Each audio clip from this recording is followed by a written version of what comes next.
The Raven. The Raven poem is written by Edgar Allan Poe and it was first published in 1843. He is an American writer और ये एक narrative poem है. Narrative poem वो होते हैं जहाँ पे नैरेटर और कैरेक्टर दोनों की वॉइसेस का यूज़ होता है and that's called narrative poem. So while reading some old text books and while reading, जो हमारे पोएट है, जो हमारे नैरेटर है, वो बीच में इंटरप्ट हो जाते हैं बाई ए टैपिंग साउंड. तो उन्हें लगता है कि कोई गेट नॉक कर रहा होगा एंड दैट्स वाई ये साउंड आ रहा है. तो वो खुद से अपने आप को मटर करते हैं, खुद से अपने आप को बोलते हैं कि शायद हो सकता है कोई विजिटर होगा, उन्हें विजिट करने आया होगा. बट जब वो जाकर देखते हैं तो वहाँ पे कोई नहीं था. सो यहाँ पे जो डोर है, जो डोर रेफर किया गया है, वो आउटसाइड वर्ल्ड और उनकी प्राइवेसी के बीच में एक क्या है, एक मिडवे है, एक वे है जहाँ से वो आउटसाइड वर्ल्ड से इंटरेक्ट करते हैं. So door here, door opens means door open your privacy to the outside world. ठीक है, यहाँ पे हमें पता चलता है नरेटर की इनसिक्योरिटीज़ और वीकनेस के बारे में, जो कि क्लियरली विजिबल है. And now coming towards the stanza second, like इसके बाद डायरेक्टली हम स्टैंजा 2 पे पहुँचते हैं, जहाँ पे हम स्पीकर के थॉट्स के बारे में जान पाते हैं, like what he is thinking and उनका जो थॉट्स है वो किस लेवल पे कहाँ जा चुका है वो हमें पता चलता है. सो स्टैंजा 2 जो है वो हमें बताता है स्पीकर के थॉट्स के बारे में, उनके दिमाग में क्या चल रहा है, वो कंटिन्यूसली क्या सोच रहे हैं, उसके बारे में हमें पता चलता है. यहाँ पे हमें उनकी सैडनेस और सॉरो के बारे में भी पता चलता है. So speaker telling their readers that ये जो टाइम है वो ब्लीक दिसंबर का था, जो फायर उसने लगा रखी थी that is referred as dying ember. Speaker wants the night जो है वो जल्दी खत्म हो ताकि सैडनेस और सॉरो से वो बाहर निकल पाए. वो बुक्स में बिजी रहते थे ताकि जो उनके जो थॉट्स है उससे वो बाहर निकल पाए. अब ऐसा क्या सॉरो था, लाइक पोइट के लाइफ में ऐसा क्या सॉरो था जिससे वो बाहर निकलना चाहते थे और जिसके कारण वो इतने सैडनेस में डूब गए थे. Answer is लेनोर. लेनोर जो थी वो उनकी वाइफ थी एंड यहाँ पे जो सैडनेस और सॉरो को हमें लेनोर से दिखाया गया है कि उनका जो लाइफ का एक मेन जो प्रॉब्लम है, जो सैडनेस है, वो उनकी वाइफ का जाना है उनकी लाइफ से. And he is not out of that zone, he is not out of that relationship, he is not out of her thinking and that's why वो हमेशा सॉरो एंड सैडनेस में रहते हैं. लेनोर जो है वो अब इस दुनिया में नहीं है and she is described here as real and radiant. In stanza 3 we come to conclusion, जो स्पीकर है वो हाईली सैड है और हाईली थ्रिल्ड है जो उनकी लाइफ में हो रहा है. इवन जो कर्टन्स की जो मूवमेंट हो रही है वो भी उन्हें स्केयर्ड कर रही है, थ्रिल्ड कर रही है और उनको इससे डर लग रहा है. ठीक है, खुद को शांत करने के लिए, खुद को काम करने के लिए वो कहते हैं कि ये प्रोबेबली कोई विजिटर है जो आया होगा and nothing else is there. But वहाँ पे कोई विजिटर होता नहीं है. That is more shocking. जो हमारे नरेटर है वो कुछ कॉन्फिडेंस गेन करते हैं और फिर उस दरवाजे के पास पहुंचते हैं जहाँ से नॉकिंग की आवाज़ आ रही थी. वो कहते हैं sir madam truly your forgiveness impure, क्योंकि वो सो रहे थे एंड टैपिंग जो है वो इतना नेग्लिजिबल साउंड था कि उन तक पहुँचे नहीं और उन्हें पता नहीं चल पाया कि कोई गेट नॉक कर रहा है. सो उससे सियोरिटी नहीं मिली और सच में कोई दरवाजे पे था भी नहीं.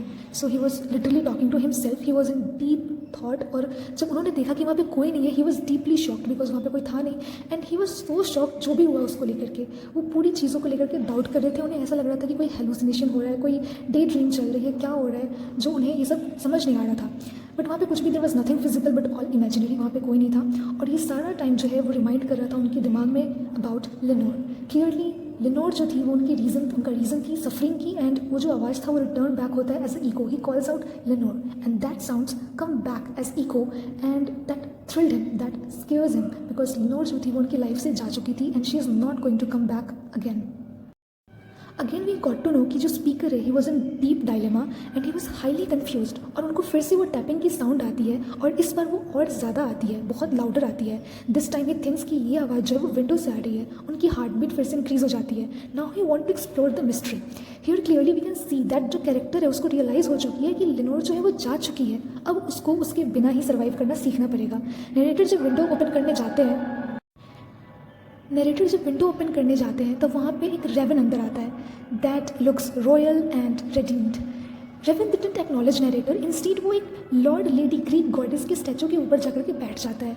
Raven symbolises loss and sorrow जो नरेटर ने सफ़र किया है and through window of realisation that loss is ready to face him. Raven here described as royal and grand, क्योंकि जो नरेटर है उसका जो लॉस है वो भी बहुत बड़ा है. इस रीज़न से जो यहाँ पे डिस्क्राइब किया गया है रेवन को, उसको ग्रैंड एंड रॉयल बताया गया है. वियर्ड थिंग इज़ रेवन जो है वो ग्रीक गॉडेस के स्टैचू के ऊपर बैठा है and she is goddess of wisdom. And यहाँ नरेटर गेट टू नो कि जो उनके पास जो लॉस है, लेनोर का जो लॉस है, उनके जो खोने का ग्रीफ है, that's literally sitting on his wisdom. That raven out of nowhere appeared and bring smile on the face of the narrator. Narrator asked raven उसका नाम क्या है एंड शॉकिंगली पता है रेवन आंसर भी करता है. Raven answered Nevermore. नरेटर कहते हैं ना तो इस सीन को किसी लिविंग इंसान ने ना तो किसी डेड इंसान ने विटनेस करा होगा कि एक रेवन बात कर रहा है एंड उसका नाम है nevermore. Like now narrator returns to its sorrow and mutters that bird will flown away, like वो बर्ड जो है वो वापस से चली जाएगी, जस्ट लाइक उनके जो फ्रेंड्स हैं उनको रियल लाइफ में अबंडन कर चुके हैं, उनसे नहीं मिलते, उनको लेफ्ट आउट कर चुके हैं. And again the bird says never more. Now this perhaps shocked narrator because Revan symbolizes sorrow, sadness and it's saying never more. Just imagine आपको लग रहा हो कि एक जो सैडनेस है, जो सिम्बलाइज़ कर रहा है, जो बर्ड है यहाँ पे वो सिम्बलाइज़ कर रहा है सैडनेस को, सॉरो को. एंड जब वो सोचते हैं कि बर्ड चला जाएगा, it will be flown away, तो वो बर्ड बोलता है never more. It thrilled, it is shocking at the same time. Now it's saying never more means it's not gonna leave him and clearly the sadness not gonna leave him as well. Narrator concludes that ये जो Raven bird है ना, इसको एक ही word बोलना आता है, never मोर, जो उसने अपने किसी ओनर से सीखा होगा. और उस ओनर को मस्ट भी बहुत ज़्यादा हार्डशिप से गुजरना पड़ा होगा, वो मस्ट भी बहुत ज़्यादा अनहैप्पी इंसान होगा. इस रीज़न से उसने एक ही वर्ड बोलना सीखा है, नेवर मोर. उसने काफ़ी उतार चढ़ाव देखे होंगे अपने लाइफ में, that's why. Now the thought of narrator to live with his sorrow and grief scares him. अब नरेटर को ये तो पता है कि जो लिनोर है वो जा चुकी है और जो सैडनेस और सॉरो है it's not gonna leave him, it scares him, वो डराता है उनको. नाउ नरेटर क्या करता है ना, वो रेवन को एक चेयर ऑफर करता है just in front of him, ताकि वो रेवन को सामने से नोटिस कर सके और अच्छे से सही से देख पाए. और जो रेवन होता है वो उस पर बैठता है एंड क्लियरली वो उसकी जो फायरी आइज़ होती है वो क्लियरली उसकी आइज़ को देख रही होती है and they are very clear. Narrator खुद पॉन्डर करते हैं कि he is lost in his thinking that ये जो कॉन्सेप्ट है नेवर मोर का, ये परमानेंट है, like why it's not temporary. Raven की जो आइज़ होती है वो उसको देख रही होती है एंड इट डिफाइंस कि जो उनकी जो डर है उनके सामने बैठी है. Now he inclines on a soft velvet cushion. वहाँ पे एक लैम्पलाइट होती है and that whole scenery was gleaming whole the time, पूरी ब्राइटनेस हो रखी है वहाँ पे. And he thinks that Lenore जो है वो कभी उसको एक चांस नहीं मिलेगा उस वेलवेट कुशन को टच करने का. And she is gone. He realises that she is gone. And ये जो फीलिंग है वो उनको लूज़ करने का, वो उनकी मन से नहीं जा रहा, उनकी लाइफ से नहीं जा रहा.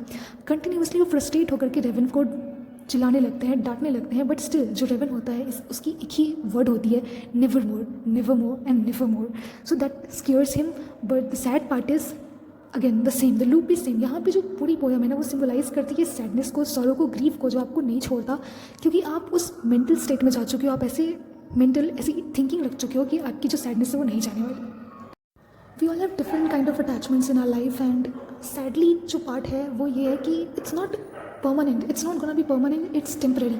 But जो grief है that's gonna be permanent, that's not gonna be temporary. And there are certain people जो नहीं बाहर आ पाते attachment से and they're living with this like throughout their life and they are not going to come out, like never more.